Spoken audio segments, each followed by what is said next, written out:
Hello, beautiful people. Season 7 is here, and that means we've got 8 new artifacts to add to our collections. If you're an avid artifact hunter looking to catch them all, or you're just after a specific piece to round out your build, you've come to the right place.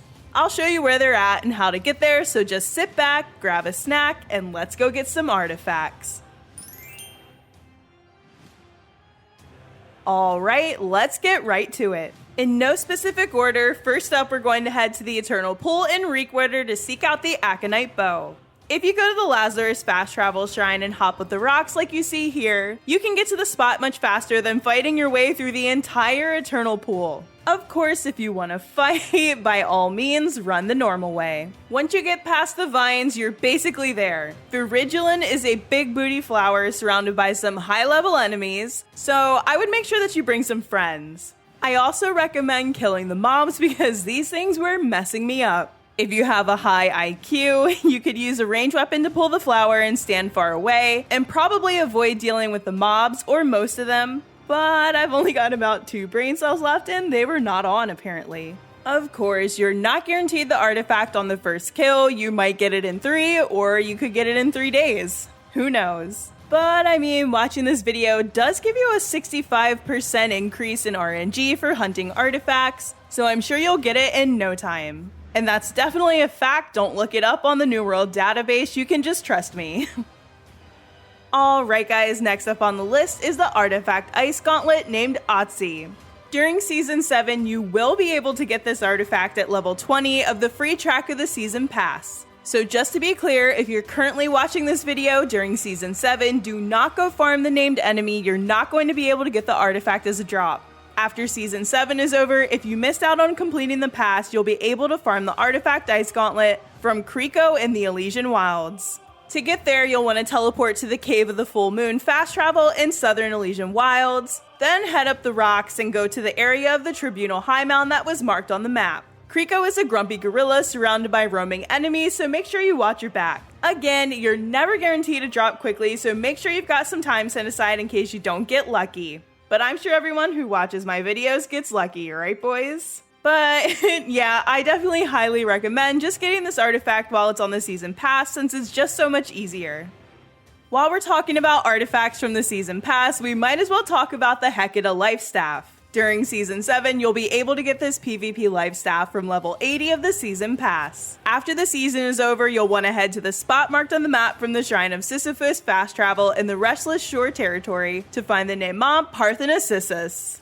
This area used to be lower level and was changed with the release of New World Aeternum, so don't be surprised if they tickle you a little more than you were expecting. Follow the road and head up the stairs, and when you get to some trees blocking the path, you'll want to clear some mobs to give yourself space to cut down the trees. There's ironwood on this door that we're going through, so go with a skiller friend, or maybe it's time to start chopping trees. Or just get the artifact while it's on the Season Pass still and you don't have to deforest half of Aeternum to farm a life staff. Parthenacissus is also surrounded by mobs, just like the other named enemies we've been fighting, so just be careful if you're in there. It's definitely cool to see them giving new use to old areas in the game that doesn't feel forced or annoying. I remember coming back here when the game was newer and still getting messed up by all the mobs here. It was scary then, and now after power creep, it's still scary. Kinda cool how they were able to maintain that feeling in this particular area.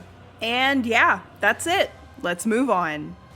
The Fracture Artifact Void Gauntlet can be received after completing any Major Darkness event in Aeternum. Don't know what a Major Darkness event is? Don't worry, I didn't either until I read the news post and was like, what? Is that something new? Nope, it's not new. In fact, you've been doing them forever.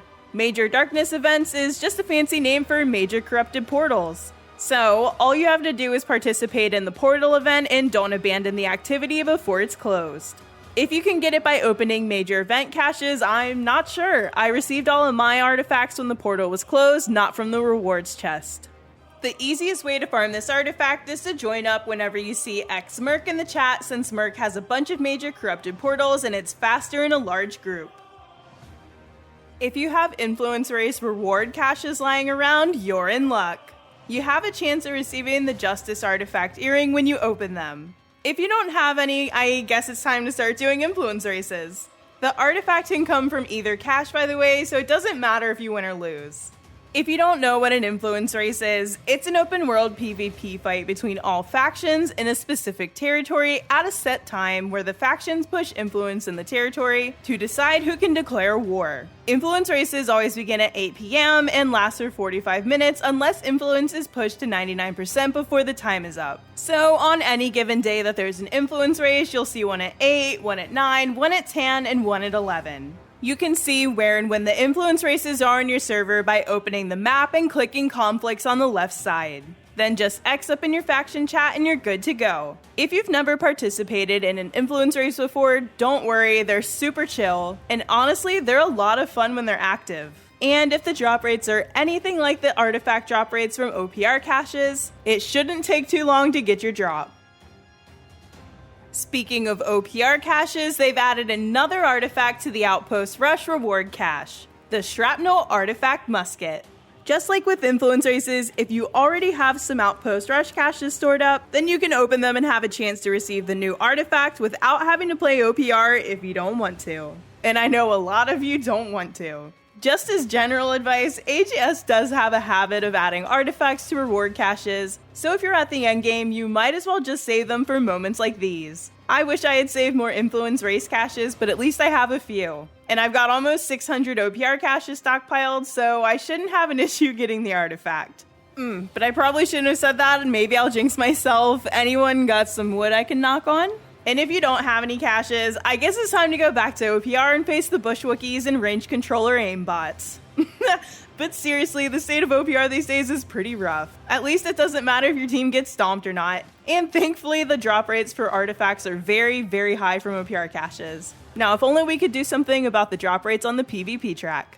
The next artifact is the Dorgot's Blade Artifact Rapier. This bad boy comes from Ifrit? I don't know. It's the first boss in the Empyrean Forge expedition. You can only get it in the mutated version of the dungeon, not the regular one. It doesn't take too long to get to the first boss of Empyrean Forge, so if you've got a few friends and don't mind losing your mutated runs for the week, you could just farm the first boss until you get the artifact. But I mean, I personally haven't had a bad experience trying to get artifacts from expeditions, though that's not to say that people don't have a hard time. I have heard horror stories of people going a whole week's worth of mutated runs without a drop, so I guess keep it in mind. Most people are just going to random queue like crazy when Empyrean Forge is on rotation, and that's probably what I'll be doing too. It's a little unfortunate because for some reason Empyrean Forge random lobbies are a little scary, mostly at the last boss, but it's okay. We'll survive. Sending you all positive vibes and good luck for the artifact and for your pug groups. And finally, last but not least, we've got the Burnanator Firestaff that you can get as a drop from killing the corrupted Leviathan. This one is admittedly a little annoying because the corrupted Leviathan is a soul trial. You'll want to keep an eye out for the soul trial called Beyond the Gates. The way that soul trials works is that every day there are 3 random soul trials that you can complete one time for rewards. So not only do you have to wait for it to be on rotation, but then you also have to get lucky and get the drop. If not, it's just a waiting game. That said, the corrupted Leviathan soul trial is pretty easy, so once you do get to do it, you shouldn't have any issue. And I mean, based on the Power Stone drop rate, I don't think that you'll have a hard time getting this artifact. And that's it. Now you know where and how to get all of the new artifacts coming to the game in Season 7. Hopefully this video helped. I'll also leave a link to the news post with all of this information in the video description. Are there any artifacts you want to use this season? Let me know in the comments. And if you made it this far, drop some frogs in there too. As always, don't forget to like, subscribe, share, but most importantly, be kind to one another. But also, I am trying to get to 10,000 subscribers by the end of this year, so if you dig the content, I'd really appreciate it. See you next time, friends!